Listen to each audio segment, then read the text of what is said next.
ஜெபம்.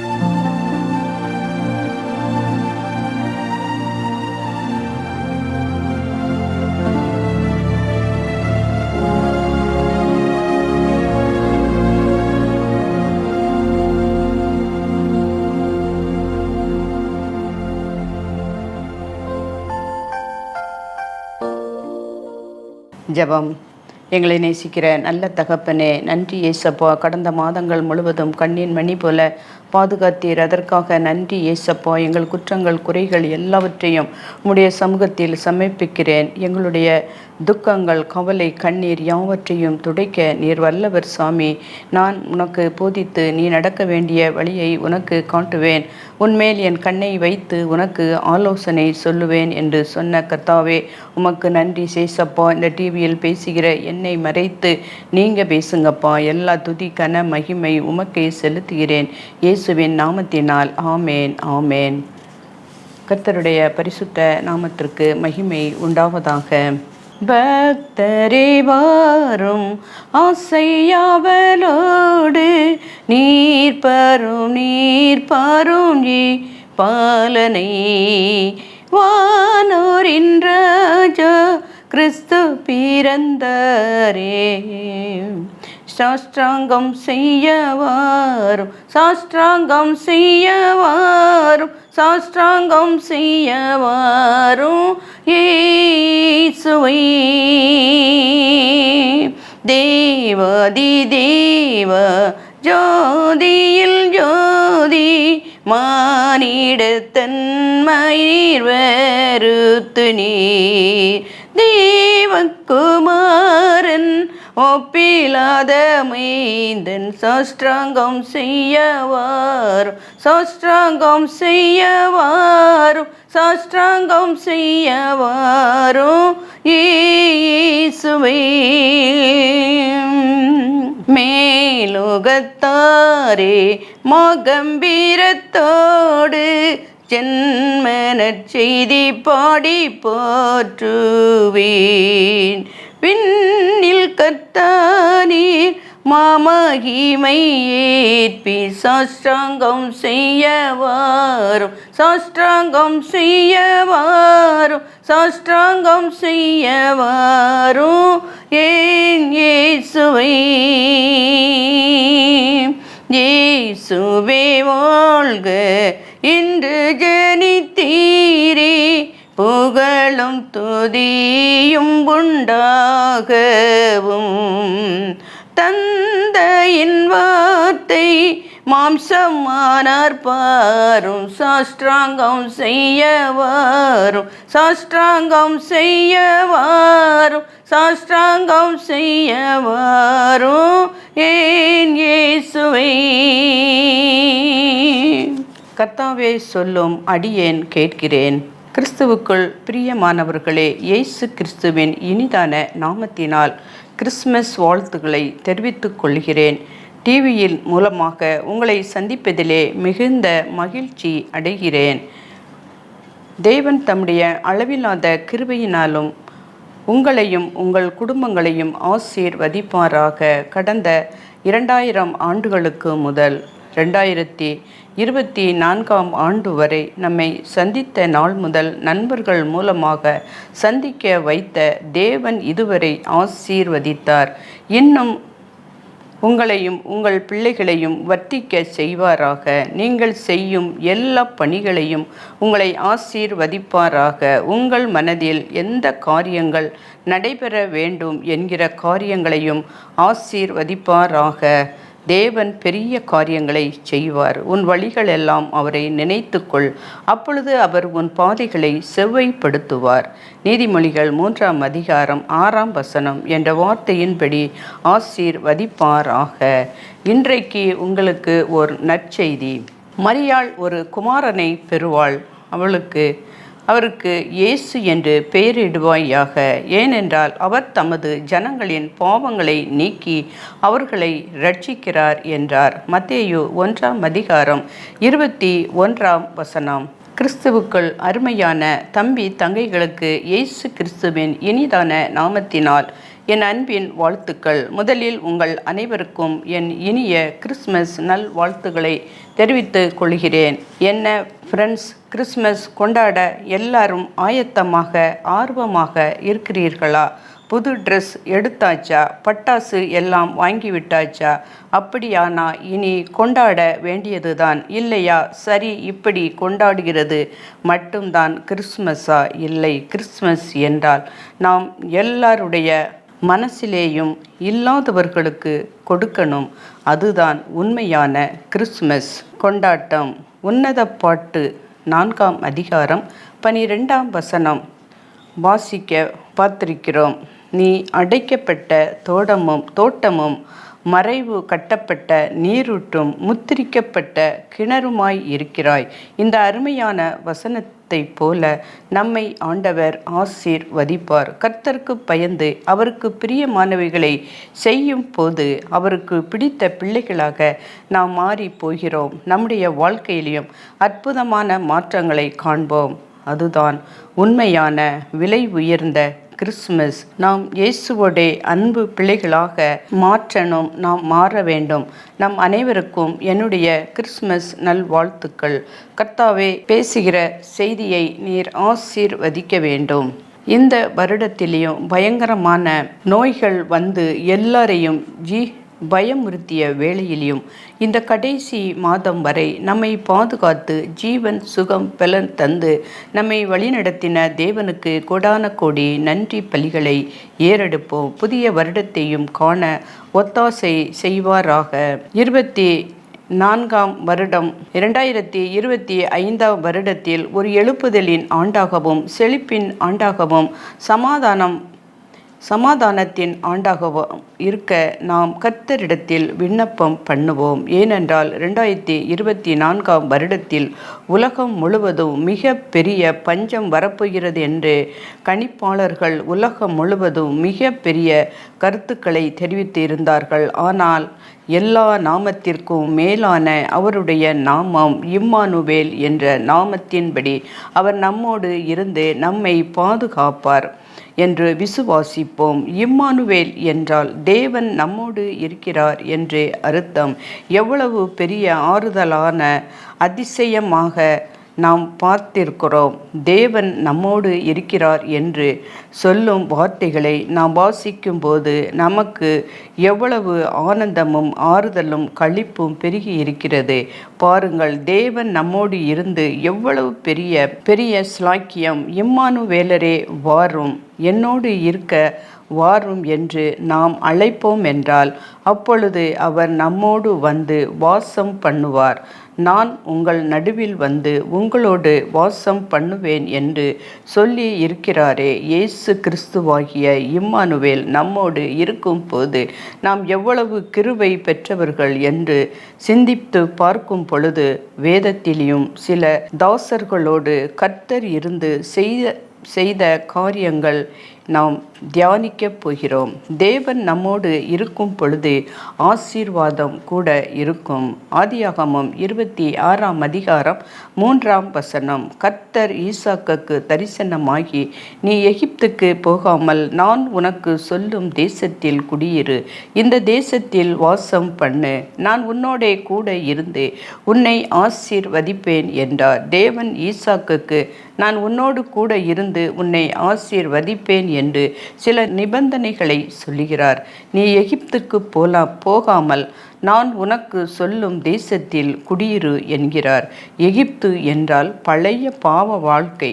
நீ திரும்பும் பழைய பாவ வாழ்க்கைக்கு போகாமல் நான் உனக்கு சொல்லும் வார்த்தைகளுக்கு கீழ்ப்படிந்து நடந்தால் உனக்கு ஆசீர்வாதம் என்று சொல்லுகிறார். நாம் எப்படி நடந்து கொண்டு இருக்கிறோம்? தேவனை நோக்கி போய்கொண்டு இருக்கும்போதே நம்மை உலக ஆசைகளுக்கும் ஆபாசங்களுக்கும் இச்சைகளுக்கும் நம்மை திரும்பி பார்க்க வைக்கிறது. அப்படியானால் நாம் ஆசீர்வாதத்தை பெற்றுக்கொள்வது எப்படி என்றால் அனைத்தையும் உதறிவிட்டு முன்னேறி சிலுவையையும் அவர் நமக்கு முன்பாக வைத்திருக்கிற ஆசீர்வாதத்தையும் பார்த்து நடந்தால்தான் நாம் ஆசீர்வாதத்தை பெற்றுக்கொள்ள முடியும். பழைய பாவத்தாசை வரும்போது பசாசின் மேலே பட்சம் உனக்கு திரும்ப வரும். அழியும் நீர்சத்தாசை காட்டியே அக்கினி கடல் தள்ளுவேன், நீயுனக்கு சொந்தமல்லையோ. நீயுனக்கு சொந்தமல்லவே, மிக்கப்பட்ட பாவி நீ எனக்கு சொந்தமல்லவோ. நாம் இந்த பாடல் பாடி நினைவுக்கு வருகிறது. தேவன் நம்மோடு இருக்கும் போது, இம்மானுவேல் நம்மோடு இருக்கும் போதும், பாவத்தை விட்டு ஓடும் போதும் ஆசீர்வாதம் நம்மை தொடர்ந்து வரும். ஈசாக்குடன் தேவன் இருந்தால் அவன் 100 மடங்கு ஆசீர்வாதம் பெறுவான் என்று ஆதியாகமம் 26 அதிகாரம் 12 பார்க்கிறோம்.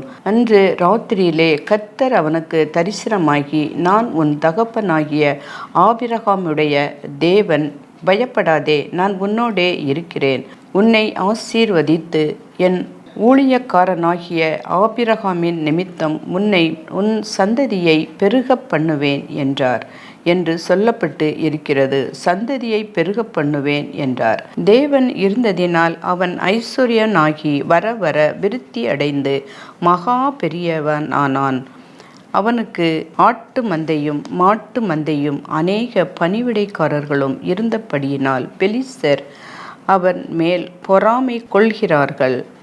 நம்முடைய எதிரியின் நம்மேல் பொறாமை கொள்ளும் அளவுக்கு தேவன் ஆசீர்வதிப்பார். நிச்சயமாய் கர்த்தர் நம்மோடு கூட இருக்கிறார் என்று கண்டோம் என்றார்கள். மற்றவர்கள் நம்மை பகைக்கிறவர்கள் கூட கர்த்தர் நம்மோடே கூட இருக்கிறார் என்று அறிந்து கொள்கிறோம்.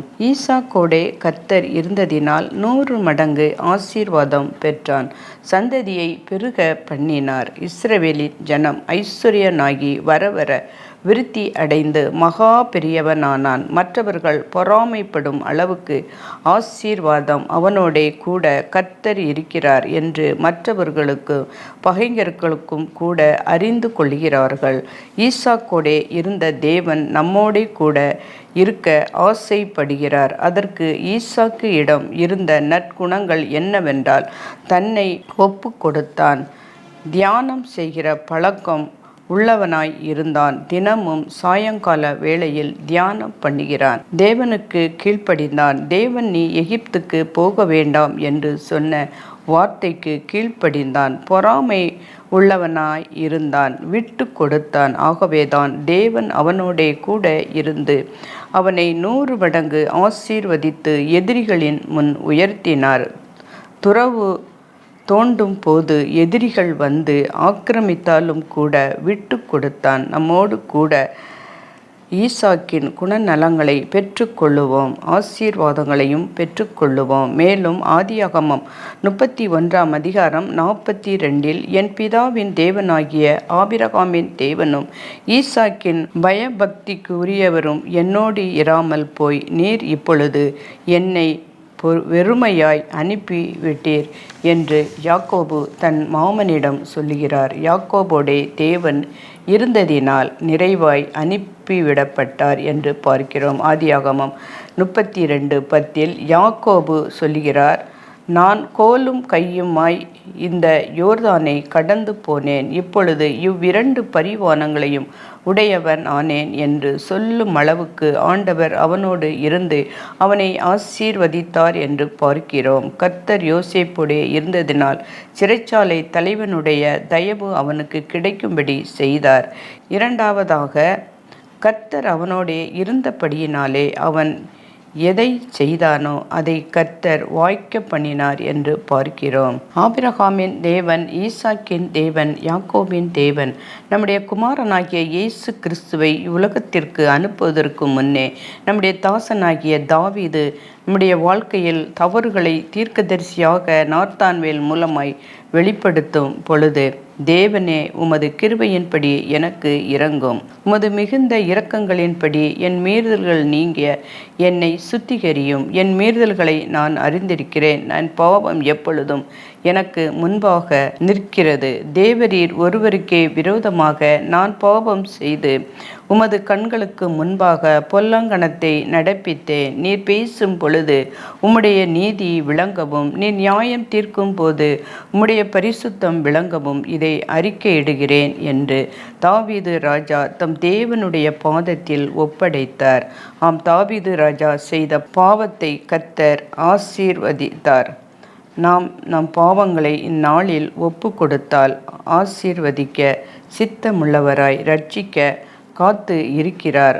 கர்த்தர் மனு மக்கள் எல்லாருடைய பாவங்களையும் இரட்சிக்க இரத்தம் சிந்துதல் இல்லாமல் பாவ மன்னிப்பு இல்லை என்ற வாக்கின்படி நம்முடைய ஒரே குமாரனாகிய இயேசு கிறிஸ்துவை மக்களின் பாவங்களை மன்னிக்க இவ்வுலகத்திற்கு பாலகனாக பிறக்க சித்தம் கொண்டார். இதற்கு இயேசு கிறிஸ்துவின் தாயாகிய மரியாள் யோசேப்புக்கு நியமிக்கப்பட்டு இருக்கையில் அவர்கள் கூடி வரும் முன்னே மரியாள் பரிசுத்த ஆவியினாலே கற்பம் தரித்தாள் என்று காணப்பட்டது. மரியாள் புருஷனாகிய யோசேப்பு நீதிமானாய் இருந்து அவனை அவமானப்படுத்த மனது இல்லாமல் இரகசியமாய் அவனை தள்ளிவிட யோசனையாய் இருந்தான். அவன் இப்படி சிந்தித்து கொண்டு இருக்கையில் கர்த்தருடைய தூதன் சொப்பனத்திலே அவனுக்கு காணப்பட்டு, தாவீதின் குமாரனாகிய யோசேப்பே, உன் மனைவியாகிய மரியாளை சேர்த்து கொள்ள ஐயப்படாதே. அவன் இடத்தில் உற்பத்தியாய் இருக்கிறது பரிசுத்த ஆவியினால் உண்டானது. அவள் ஒரு குமாரனை பெறுவாள். அவருக்கு இயேசு என்று பெயரிடுவாயாக. ஏனெனில் அவர் தமது ஜனங்களின் பாவங்களை நீக்கி அவர்களை இரட்சித்தார் என்று சொன்னவுடனே தன் தவறுகளை உணர்ந்து மரியாளை சேர்த்து கொண்டான். நம் வாழ்க்கையில் காணப்படும் பாவங்களை வேத வசனத்திற்கு ஒப்பு கொடுத்து நாம் ஆசீர்வாதத்தை பெற்று கொள்ளுவோம். யூதேயா நாட்டிலே மேய்ப்பர்கள் வயல்வெளியில் தங்கி ராத்திரியிலே தங்கள் மந்தைகளை காத்து கொண்டு இருந்தார்கள். அந்த வேளையில் கர்த்தருடைய தூதன் அவர்கள் இடத்தில் வந்து நின்றான். கர்த்தருடைய மகிமை அவர்களை சுற்றிலும் பிரகாசித்தது. அவர்கள் மிகவும் பயந்தார்கள். தேவ தூதர்கள் அவர்களை நோக்கி பயப்பட்டார்கள். இதோ, எல்லா ஜனத்துக்கும் மிகுந்த சந்தோஷத்தை உண்டாக்கும் நற்செய்தியை உங்களுக்கு அறிவிக்கிறேன். இன்று கர்த்தராகிய இயேசு என்னும் இரட்சகர் உங்களுக்கு தாவீதின் ஊரிலே பிறந்திருக்கிறார். பிள்ளையை துணியில் சுற்றி முன்னணையில் கிடத்தியிருக்க காண்பீர்கள். இதுவே உங்களுக்கு அடையாளம் என்றான்.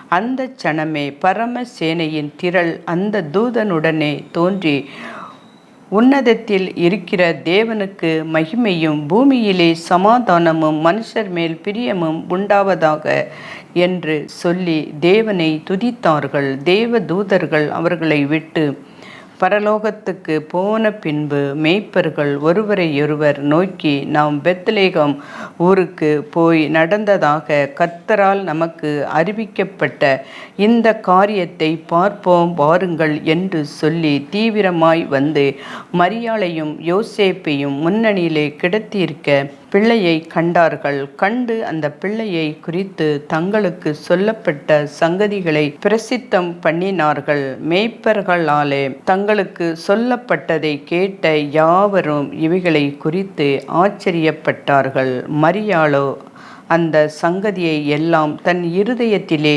வைத்து சிந்தனை பண்ணினாள். மேய்ப்பர்களும் தங்களுக்கு சொல்லப்பட்டதின் படியை கேட்டு கண்ட எல்லாவற்றையும் தேவனை மகிமைப்படுத்தி துதித்து கொண்டு திரும்பி போனார்கள்.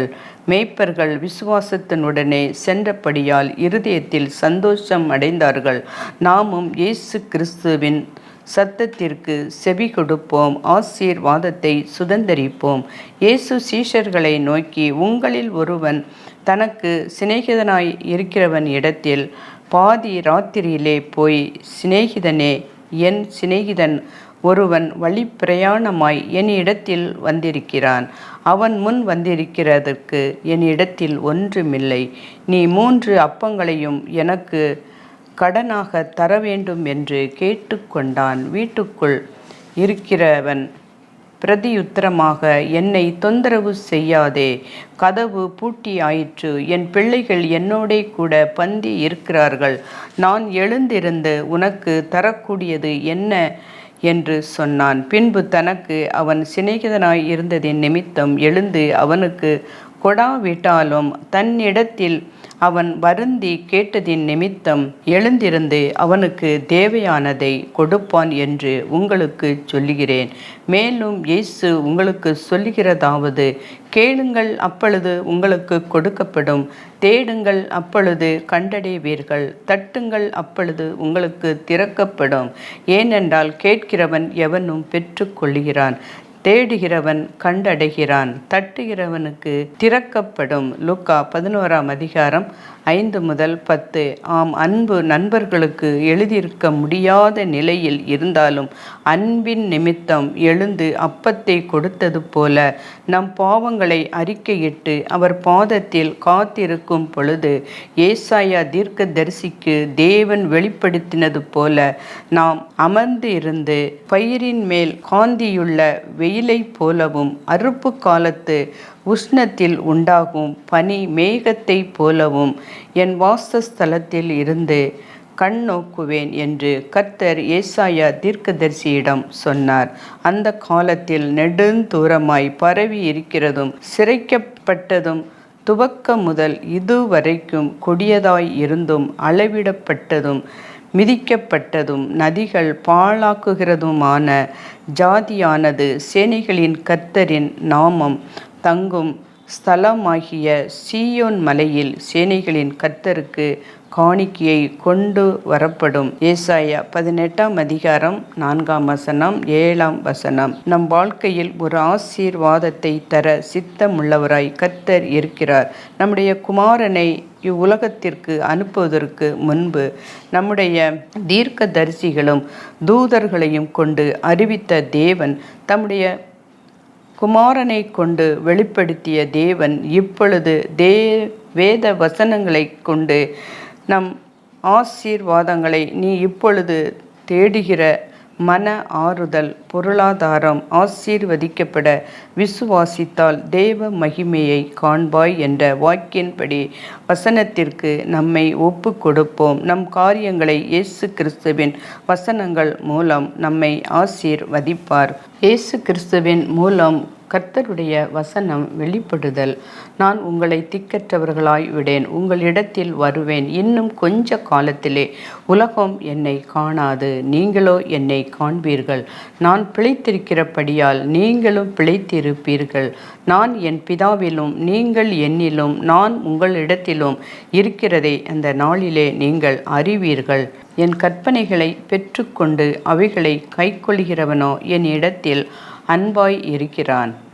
என் இடத்தில் அன்பாய் இருக்கிறவன் என் பிதாவுக்கு அன்பாய் இருக்கிறான். நானும் அவனில் அன்பாய் இருந்து அவனுக்கு என்னை வெளிப்படுத்துவேன் என்றார். யூதா என்பவன் அவரை நோக்கி, ஆண்டவரே, நீர் உலகத்துக்கு உம்மை வெளிப்படுத்தாமல் எங்களுக்கு உம்மை வெளிப்படுத்தப் போகிற காரணம் என்ன என்றான். இயேசு அவனுக்கு பிரதியுத்தரமாக, ஒருவன் என்னில் அன்பாய் இருந்தால் அவன் என் வசனத்தை கைக்கொள்ளுவான், அவனில் என் பிதா அன்பாய் இருப்பார். நாங்கள் அவரிடத்தில் வந்து அவனோடே வாசம் பண்ணுவோம். என்னில் அன்பாய் இராதவனை என் வசனங்களை கைக்கொள்ள மாட்டான். நீங்கள் கேட்கிற வசனம் என்னுடையதாய் இராமல் என்னை அனுப்பின பிதாவினுடையதாய் இருக்கிறது. நான் உங்களுடைய தங்கி இருக்கையில் இவைகளை உங்களுக்கு சொன்னேன் என்றார். ஆம், நீ என்னிலும் என் வார்த்தையில் உன்னிலும் நிலைத்திருந்தால் ஆசீர்வாதம் பெற்றுக்கொள்ளலாம். புது வாழ்க்கை பெற நம்மை தேவ வசனத்திற்கு ஒப்பு கொடுப்போம். மேன்மையை நாம் பெற்றுக்கொள்வோம். உலகமெங்கும் கொள்ளை நோயினால் பாதிக்கப்பட்டிருக்கும் நிலைமையை நாம் கேள்விப்பட்டிருக்கிறோம். இதற்காக கருத்தாய் நாம் ஜெபிக்க வேண்டும். இந்த நோய் பரவாமல் இருக்கவும் இதன் தீவிரம் முற்றிலும் அழிக்கப்படவும் நம்முடைய கர்த்தராகிய இயேசு கிறிஸ்துவின் இரத்தம் முழு உலக நாட்டுக்குள்ளும் நம்முடைய இந்திய தேசத்திற்குள்ளும் தெளிக்கப்பட வேண்டும். மக்கள் தங்கள் பாவ வழிகளை விட்டு மனம் திரும்பவும் ஒரு புது சமாதானத்தையும் ஆரோக்கியத்தையும் செழிப்பையும் மக்கள் கண்டடைய நாம் ஜெபிக்க வேண்டும். இவைகளை எல்லாம் கடைசி காலத்திலே நடக்கும் என்று நம்முடைய கர்த்தராகிய இயேசு கிறிஸ்து உலகத்தில் ஜீவித்த நாட்களில் சொல்லி இருக்கிறார். இவைகளெல்லாம் வேதனைகளுக்கு ஆரம்பம், ஆனாலும் முடிவு உடனே வராது. தெரிந்து கொள்ளப்பட்டவர்களின் நிமித்தமே அந்த நாட்கள் குறைக்கப்படும் என்று சொல்லி இருக்கிறார். கர்த்தர் தாமே இந்த கடைசி நாட்களில் நம்முடைய ஜனத்துக்கு இறங்கும்படியாக நாம் ஜெபிக்க வேண்டும். அவருடைய கோபத்திற்கு முன்பாக யார் நிலை நிற்க முடியும்? ஆனாலும் தாவீது ராஜா தன்னுடைய சங்கீதங்களால் சொல்லியது போல உங்களுக்கு பயப்படும்படிக்கு உம்மிடத்தில் பயந்து இருந்து அவருடைய வார்த்தைகளுக்கு கீழ்ப்படிந்து அவருடைய மன்னிப்பை பெற்றுக்கொள்ளுவோம். அவரிடத்தில் இரக்கங்களும் மன்னிப்பும் உண்டு. ஆகவே நாம் அவருக்கு முன்பாக நம்முடைய பாவங்களை அறிக்கையிட்டு விட்டு இரக்கம் பெறுவோம். சங்கீதம் 18ஆம் அதிகாரம் 20ஆம் வசனத்தில் கர்த்தர் என் நீதிக்கு தக்கதாக எனக்கு பதில் அளித்தார். என் கைகளின் சுத்தத்திற்கு தக்கதாக என்னை சரிக்கட்டினார். தாவீது ராஜா கர்த்தருக்கு மிகவும் பிரியமானவராக காணப்பட்டார். ஏனென்றால் அவருடைய நீதியும் அவருடைய கைகளின் சுத்தமும் தேவனால் அங்கீகரிக்கப்பட்டது. அவர் சிறு வயது முதலிலே கர்த்தருக்கு பயந்தவரும் தாய் தகப்பனுக்கு கீழ்ப்பட்டு இருக்கிற மகனுமாய் இருந்தார். நீதியுள்ள வாழ்க்கை வாழ்ந்தார். தேவ நீதியை அறிந்து அதன்படி வாழ்ந்தார். துதியினால் தன்னை நிரப்பிக் கொண்டார். சுத்த இருதயத்தை தேவனிடத்தில் இருந்து கேட்டு பெற்று கொண்டார். தம்முடைய எதிரிகளிடமும் அன்பு காட்டினார். எதிரி சவுல், எதிரியின் மகன் யோனத்தான் போன்றவர்களை நேசித்தார். குருடர்கள், சப்பானிகள், புறக்கணிக்கப்பட்டவர்களை தன்னிடமாய் சேர்த்து கொண்டார்.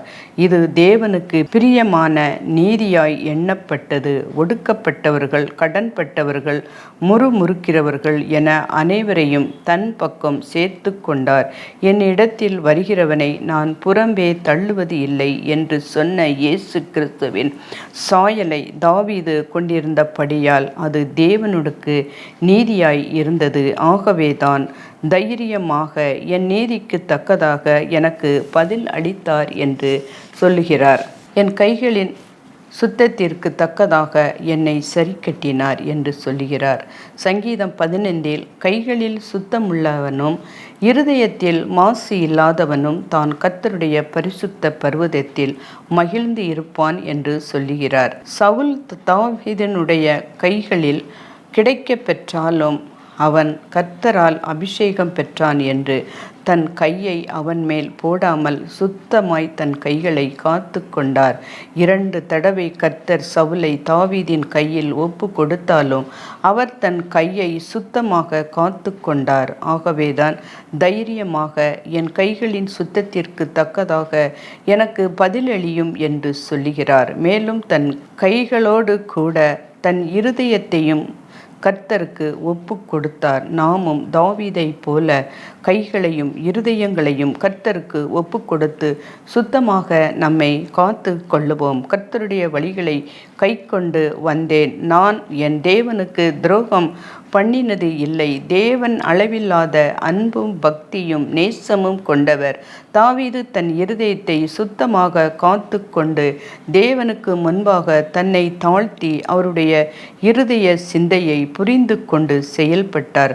தாவீது தேவனுடைய இருதயமும் தாவீதினுடைய இருதயமும் ஒன்றாக இருந்தது. ஆகவேதான் தாவீது தன்னுடைய வழிகளை விட்டு கர்த்தருடைய வழிகளை கை கொண்டு வந்தார். ஆகவே தேவனுக்கு துரோகம் பண்ணாமல் வாழ்ந்தார். நாமும் கூட தேவனுடைய வழிகளில் நடந்து அவருக்கு துரோகம் பண்ணாமல் வாழ கற்றுக்கொள்ளும். அவருடைய நியமங்களையும் எனக்கு முன்பாக நிறுத்தினேன். அவருடைய பிரமாணங்களை நான் தள்ளி போடவில்லை. கர்த்தருடைய நியாயங்களை தனக்கு முன்பாக நிறுத்தி அவருடைய பிரமாணங்களை தன்னுடைய வாழ்க்கையில் தள்ளி போடாமல் காத்து கொண்டார். அவர் முன்பாக நான் மௌனமாய் இருந்து என் துர்க்குணத்திற்கு என்னை விலக்கி காத்து கொண்டேன். கர்த்தருக்கு முன்பாக நான் மௌனமாய் இருந்த துர்க்குணத்திற்கு என்னை விலக்கி காத்து கொண்டேன் என்று கர்த்தருக்கு முன்பாக தன்னை ஒப்பு கொடுத்தார். ஆகையால் கர்த்தர் என் நீதிக்கும் தம்முடைய கண்களுக்கு முன் இருக்கிற என் கைகளின் சுத்தத்திற்கு தக்கதாக எனக்கு பலனளித்தார். திரும்பவுமாக தன்னுடைய நீதியையும் கைகளில் சுத்தத்தையும் பற்றி தேவனுக்கு நினைப்பு ஊட்டுகிறார். தன்னுடைய வாழ்க்கை முழுவதிலும் தேவனை மட்டும் தன் பலனை கொண்டு வாழ்ந்ததுதான் தாவீதின் சரித்திரம். தாவீதை போல நாமும் கர்த்தருக்கு முன்பாக செவ்வையாய் வாழ கற்றுக்கொள்ளுவோம். பாவங்களை அறிக்கையிட்டு விட்டுவிட்டு கர்த்தருக்கு பிரியமாய் வாழ கற்றுக்கொள்ளுவோம். அவரை போல ஆசீர்வாதங்களை பெற்று வாழ நாம் அர்ப்பணிப்போம். தாவீதை போல நடனமாடி அப்பாவை ஸ்தோத்தரிப்பேன். தாவீதை போல நடனமாடி அப்பாவை ஸ்தோத்தரிப்பேன். ஏசப்பா ஸ்தோத்திரம், ஏசப்பா ஸ்தோத்திரம், ஏசப்பா ஸ்தோத்திரம், ஏசப்பா ஸ்தோத்திரம். தானியேல் போல நடனமாடி அப்பாவை ஸ்தோத்தரிப்பேன். கைத்தாளத்தோடும் மத்தாளத்தோடும் அப்பாவை ஸ்தோத்தரிப்பேன். கைத்தாளத்தோடும் மத்தாளத்தோடும் அப்பாவை ஸ்தோத்தரிப்பேன். ஏசப்பா ஸ்தோத்திரம், ஏசப்பா ஸ்தோத்திரம். தாவீதை போல நடனமாடி அப்பாவை ஸ்தோத்தரிப்பேன். பரிசுத்த இரத்தத்தால் பாவங்கள் கழுவிய அப்பாவை ஸ்தோத்தரிப்பேன். பரிசுத்த இரத்தத்தால் பாவங்கள் கழுவிய அப்பாவை ஸ்தோத்தரிப்பேன். ஏசப்பா ஸ்தோத்திரம், ஏசப்பா ஸ்தோத்திரம், ஏசப்பா ஸ்தோத்திரம், ஏசப்பா ஸ்தோத்திரம். ஆவியினாலே அபிஷேகம் செய்த அப்பாவை ஸ்தோத்தரிப்பேன். ஆவியினாலே அபிஷேகம் செய்த அப்பாவை ஸ்தோத்தரிப்பேன். ஏசப்பா ஸ்தோத்திரம், ஏசப்பா ஸ்தோத்திரம், ஏசப்பா ஸ்தோத்திரம், ஏசப்பா ஸ்தோத்திரம். கிறிஸ்துவுக்குள்ளாய் முன்குறித்தாரே அப்பாவை ஸ்தோத்தரிப்பேன். கிறிஸ்துவுக்குள்ளாய் முன்குறித்தாரே அப்பாவை ஸ்தோத்தரிப்பேன். ஏசப்பா ஸ்தோத்திரம், ஏசப்பா ஸ்தோத்திரம், ஏசப்பா ஸ்தோத்திரம், ஏசப்பா ஸ்தோத்திரம். தாவீதை போல நடனமாடி அப்பாவை ஸ்தோத்தரிப்பேன். தாவீதை போல நடனமாடி அப்பாவை ஸ்தோத்தரிப்பேன். ஏசப்பா ஸ்தோத்திரம், ஏசப்பா ஸ்தோத்திரம், ஏசப்பா ஸ்தோத்திரம், ஏசப்பா ஸ்தோத்திரம். ஆண்டவர் நம் எல்லா காயங்களையும் வியாதிகளையும் எல்லா பிரச்சனைகளையும் மாற்ற வல்லவராய் இருக்கிறார். ஆண்டவர் தாமே இந்த செய்தியை ஆசீர்வதிப்பாராக. ஆமேன்.